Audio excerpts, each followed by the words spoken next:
Picture this for a second. You're trying to balance a rolling marble on a completely flat, smooth ruler.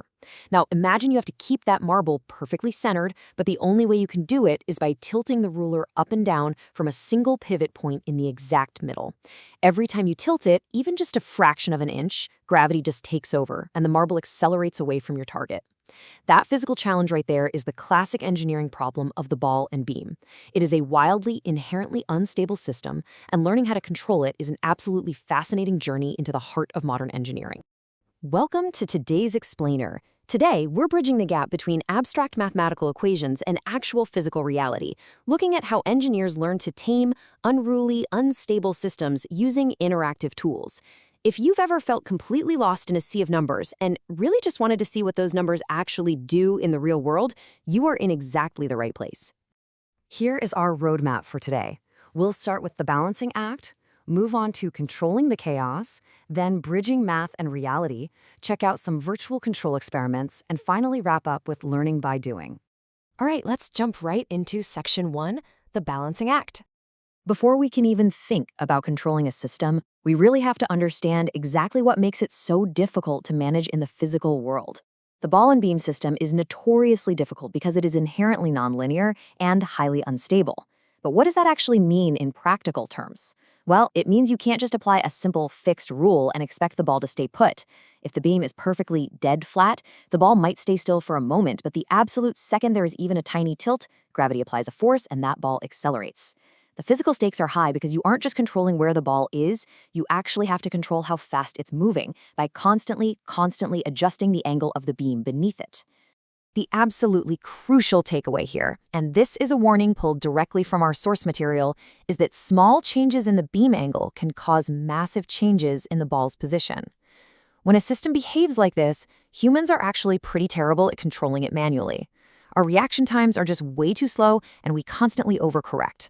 So to really master this system, we've got to bring out the heavy mathematical artillery. Which brings us to section 2, controlling the chaos. So how do engineers actually solve this balancing act? Well, they definitely don't do it by hand. They use highly sophisticated control strategies. To get a computer to balance the ball, engineers often turn to something called state-space control. Instead of just looking at where the ball is right now, a state-space model looks at the state of the entire system at any given microsecond. It tracks multiple variables all at the same time, like the ball's current position, its velocity, the exact angle of the beam, and how fast that beam is rotating. By having this complete mathematical snapshot of the whole system, the controller can calculate exactly how to move the beam to bring the ball to a dead stop right at the desired target. Now, state space is just one tool in the toolbox. As our sources highlight, engineers use a variety of common mathematical control strategies. There's PID control, which adjusts things based on current errors, past errors, and predicted future errors. There's state space control, which uses full state feedback like we just talked about. And then there's model predictive control, or MPC, which basically looks ahead to predict and optimize future movements, kind of like a chess player. These are all brilliant mathematical tools used to tame instability. But historically speaking, trying to teach these tools to students has presented a massive challenge. And that leads us perfectly into section 3, bridging math and reality. This is where we look at the major roadblock engineering students face when trying to learn these concepts. Researchers at the University of Michigan and Carnegie Mellon University actually noticed a fundamental flaw in how control engineering was being taught. They wrote that, to students, overshoot, settling time, and even stabilities seemed to them to be purely mathematical constructs. Students were sitting there doing pages and pages of algebra, plotting really complex charts in software like MATLAB, but they were entirely losing sight of the physical behavior. They knew the math proved the system was stable on paper, but they totally couldn't visualize the ball actually balancing on the beam in real life. And this brilliantly illustrates that exact disconnect. Over on the left, we have what's called a root locus plot. It is a highly abstract mathematical representation of system stability. To an experienced engineer, sure, it tells a story, but to a student, it's basically just lines on a graph. Now, look on the right. We have a physical graphical user interface, a GUI animation of the ball and beam. The researchers realized that if you want a student to truly understand the heavy math on the left, you absolutely have to let them see it dynamically controlling the physical animation on the right. To solve this, these researchers developed a massive, incredibly comprehensive suite of web-based control tutorials. This grid maps out their entire curriculum. They basically took all the standard textbook theory, things like modeling, PID, root locus, and frequency response, and paired them directly with practical physical examples. The whole goal was to stop teaching controls purely as numbers on a chalkboard and instead create a true learn by seeing and doing environment. Let's see what that looks like in practice in Section 4, Virtual Control Experiments. Let's look at a bit closer at the specific interactive tools that actually bring this math to life. Instead of just typing static lines of code, students are given these graphical interfaces. Through these interfaces, students can interact with input fields for LQR weighting factors. Now, LQR is just a specific type of state space control. By changing the numbers in the X box, which represents the ball's position, or the theta box, which is the beam's angle, the user is literally telling the computer what it should prioritize. Do you want the ball to get to its target super fast, even if the beam swims around wildly? Or do you want the beam to move perfectly smooth, even if it takes a lot longer for the ball to settle? Students can tweak these exact parameters and instantly watch how the physical behavior of the system changes on their screen. The researchers were so successful with this approach that they definitely didn't just stop at the ball and beam. They built interactive virtual experiments for a whole range of crazy complex physical systems. You can simulate an active bus suspension going over a pothole. You can try to balance an inverted pendulum on a moving motorized cart.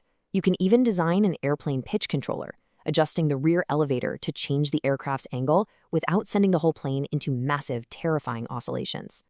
What's also great is that these simulations really reflect real-world physical complexities. Simple GUI checkboxes allow users to seamlessly toggle between linear and nonlinear system simulations. See, in a textbook, equations are usually linearized just to make the math easier for us humans to solve. But that assumes the real world behaves perfectly, which it definitely doesn't. By unchecking a box, a student can subject their control design to the full, messy, nonlinear mathematical model to see if their ball actually stays on the beam in reality, or if it just falls right off. And that brings us to our final stop, Section 5, Learning by Doing. We'll look at a specific simulation created by Wired White to really see this philosophy in action.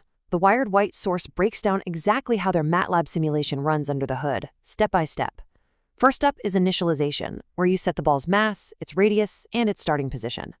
Second is the simulation loop, which is basically constantly crunching the complex differential equations over time.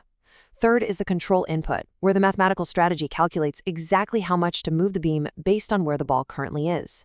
Fourth is the system response, updating the physical state. And fifth is the visualization, updating the graphics on the screen so you can actually watch it happen in real time. The real magic, though, is what this architecture allows you to actually do. The Wired Weight demonstration showed real-time switching between control strategies. A user can try to balance the ball manually with a slider, which, as we discussed, almost always results in the ball just flying off the screen. But then, they can immediately switch on a proportional derivative, or PD controller. Instantly, you can watch the system actively fight to maintain stability. The proportional part reacts to how far away the ball is from the target, and the derivative part reacts to how fast the ball is moving, acting like a brake to prevent overshoot.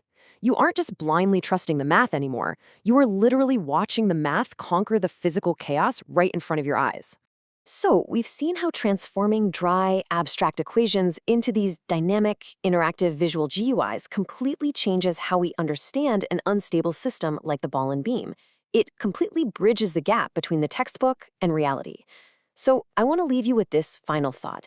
If we can make highly advanced control engineering this accessible and this visual, how could interactive virtual experiments revolutionize other complex, abstract fields of learning?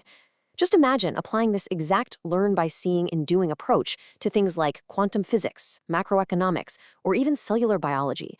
The possibilities for this kind of focused, visually driven learning are truly endless.